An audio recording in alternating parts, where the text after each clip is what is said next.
Like minded को थोड़ा समझाइए। फारूक अब्दुल्ला, उमर अब्दुल्ला वाजपेयी सरकार में मंत्री बन गए थे, वो लाइक माइंडेड थे।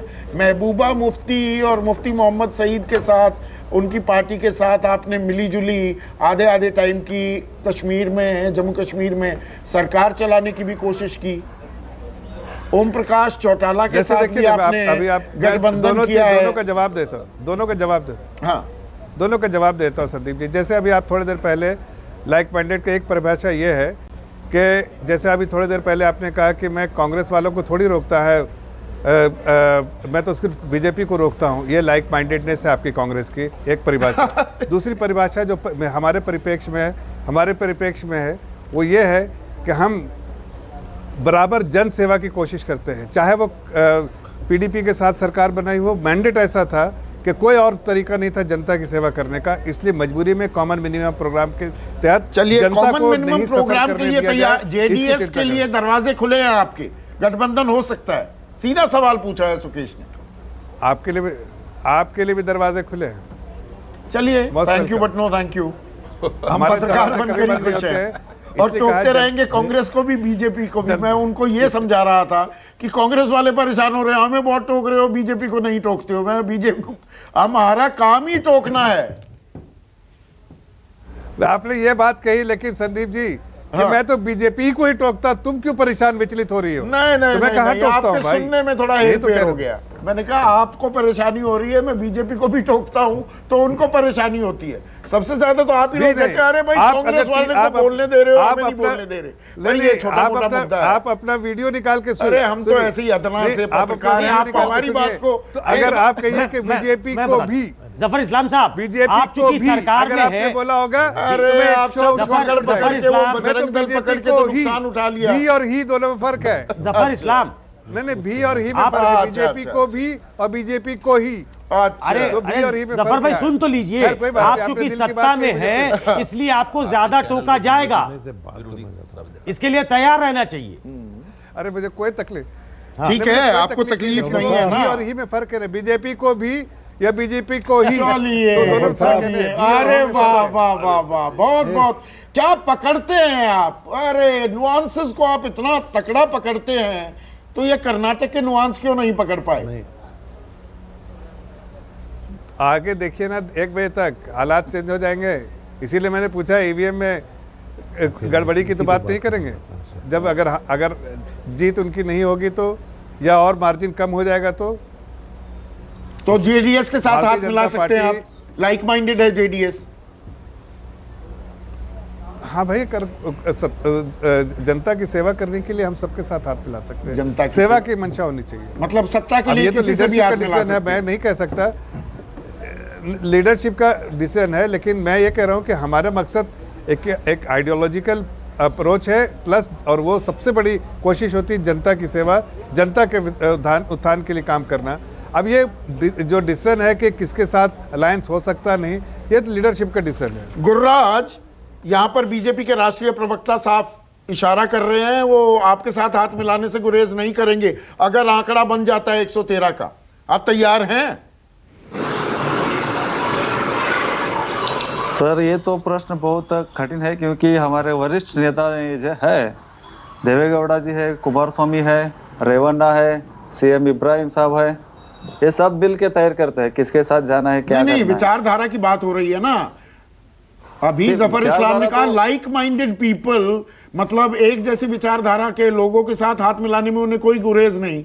तो मतलब मेरा सवाल यह है गुर्राज की, जेडीएस की विचारधारा, जनता दल सेक्युलर आपका पूरा नाम है आपकी पार्टी का, जनता दल सेक्युलर और बीजेपी की समान विचारधारा है?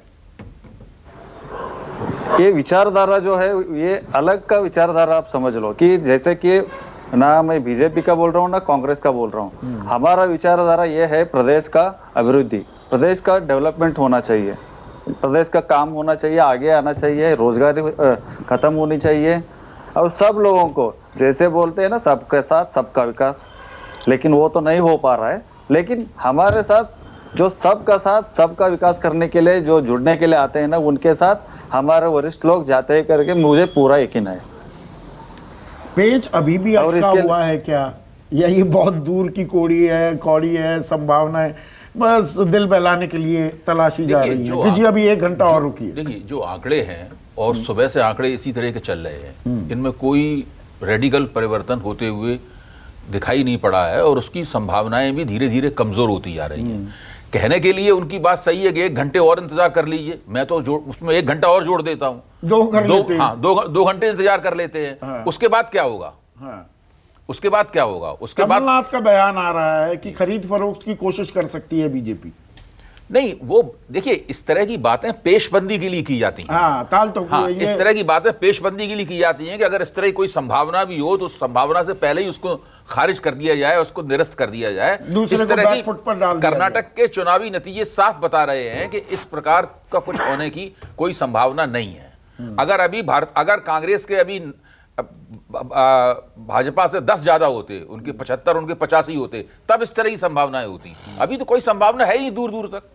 ये संदीप, ये 43 लाइटर नोट अंतर है। हाँ। पूरे दिन बैठना है तो देश की जनता बहुत होशियार है। कर्नाटक में उसने लगता है कांग्रेस को जिता दिया, यूपी में उसने भाजपा को जिता दिया, और पंजाब में एक उपचुनाव था, वहां आम आदमी पार्टी को जिता दिया। अलका लांबा ने देखिए कि फोटो ट्वीट कर दिया है। ये भारत यात्रा के दौरान की तस्वीर अब याद दिलाई जा रही है। अलका लांबा उनकी राष्ट्रीय प्रवक्ता हैं, उनके ट्विटर हैंडल के जरिए। जी देखा मैंने, ये फिर से राहुल गांधी को लीडर के तौर पे प्रोजेक्ट करने का है कि राहुल गांधी की वजह से ये जीत हुई है। हाँ। ये वहां की जो लोकल लीडरशिप है उसको श्रेय देने के बजाय राहुल गांधी को ये पूरा श्रेय दिया जा रहा है। मुझे लगता है कि अनफेयर है वहां की लोकल लीडरशिप के लिए, क्योंकि बहुत समय के बाद ऐसा लगा है कि कांग्रेस वहां उन तमाम जो उनके बीच सरफुटौल थी उसके बावजूद वहां कांग्रेस जीत दर्ज करने में कामयाब रही है। लेकिन राहुल गांधी को चूंकि लीडर ये कर रहा है, ये चौथी घटना है। 3 का हवाला मैं बीच बीच में दे चुका हूं आपको बुलेटिन के दौरान। ये चौथा ऐसा ट्वीट होगा या बयान होगा जो राहुल गांधी को दिखाता है कि राहुल गांधी की वजह से ये जीत हुई है। लेकिन एक जगह आम आदमी पार्टी, एक जगह बीजेपी, एक जगह कांग्रेस, देश की जनता ने सबको खुश किया है। आज आम आदमी पार्टी का जिक्र हमने अभी तक नहीं किया है। जो सुकेश कह रहे हैं, पंजाब के जालंधर में लोकसभा का उपचुनाव, वहां पर एक कंफर्टेबल बढ़त बना रखी है आम आदमी पार्टी ने, और ऐसा लग रहा है सीधे हम 50,000 का आंकड़ा बता रहे हैं, इसी की साइड जो कह रही है। अच्छा। तो वो 50,000 वोटों से आगे चल रहे हैं। अब इसे पाट पाना बहुत मुश्किल लगता है। जबकि विनोद, क्योंकि आप पंजाब की राजनीति को बहुत क्लोजली ट्रैक करते हैं, शुरुआती लगभग महीना भर पहले कुछ इस तरह के संकेत भी मिल रहे थे कि यहां पर आम आदमी पार्टी का हाल वो संगरूर वाला ना हो जाए। संगरूर उपचुनाव में जैसे हार गई थी आम आदमी पार्टी, जालंधर में कांग्रेस ना जीत जाए, पर यहां पर कंफर्टेबल बढ़ा। कांग्रेस को वहां सिंपैथी की उम्मीद थी। हाँ, संगरूर में जो हुआ आम आदमी पार्टी के साथ, वही कांग्रेस के साथ जालंधर में हुआ। जिस तरह संगरूर गढ़ था आम आदमी पार्टी का, उसी तरह जालंधर से गढ़ था आम आदमी पार्टी का। और वहाँ पर ये कांग्रेस का गढ़ था, और वहाँ कांग्रेस का हारना जालंधर में मैं समझता हूँ भारी क्षति है कांग्रेस पार्टी के लिए। ये अच्छा नतीजा नहीं है कांग्रेस के हिसाब से। लेकिन चूँकि वहाँ पर इनकम्बेंट पार्टी है आम आदमी पार्टी, वहाँ प्रांत में राज कर रही है, और अरविंद केजरीवाल ने स्वयं जाके वहाँ कैंपेन किया। कांग्रेस का कोई राष्ट्रीय स्तर का नेता ने जाके वहाँ कैंपेन नहीं किया। वहाँ पर पूरा कैंपेनिंग वहाँ पर लोकल लीडरशिप के पास था। तो ये जो जीत दर्ज की आम आदमी पार्टी ने, ये जनता की प्रेफरेंस है फॉर रूलिंग पार्टी, क्योंकि 4 साल और बचे हुए हैं, वो पार्टी सत्तारूढ़ रहेगी। तो वहाँ का जो वोटर है उसने कांग्रेस को रिजेक्ट किया है। वो कांग्रेस जिसका गढ़ जालंधर माना जाता था, वो सीट जो उनके सिटिंग एमपी हारे थे, सिटिंग एमपी के पास थी, और वो सिंपैथी भी नहीं मिली उनको। हमने कर्नाटक की इतनी चर्चा कर ली है, ये पंजाब का नतीजा भी अहम हो जाता है। तो वहां पर लगातार नजर बनाए हुए हैं मेरे सहयोगी अमित पांडे। उन्होंने क्या कुछ पाया, जरा उसका भी नजारा देख लीजिए। जालंधर लोकसभा उपचुनाव में नतीजे जो है वो सामने आ गए हैं, और यही वजह है कि आम आदमी पार्टी के जो कार्यकर्ता है वो जश्न मना रहे हैं। आम आदमी पार्टी ने एक बड़ी लीड जो है वो ले ली है। अब तक कई राउंड के जो नतीजे हैं वो सामने आ चुके हैं, जिसमें 40,000 वोटों से आम आदमी पार्टी पार्टी जो है आगे चल रही है। दूसरे नंबर पर कांग्रेस, तीसरे पर बीजेपी और चौथे पर अकाली के जो उम्मीदवार है वो है।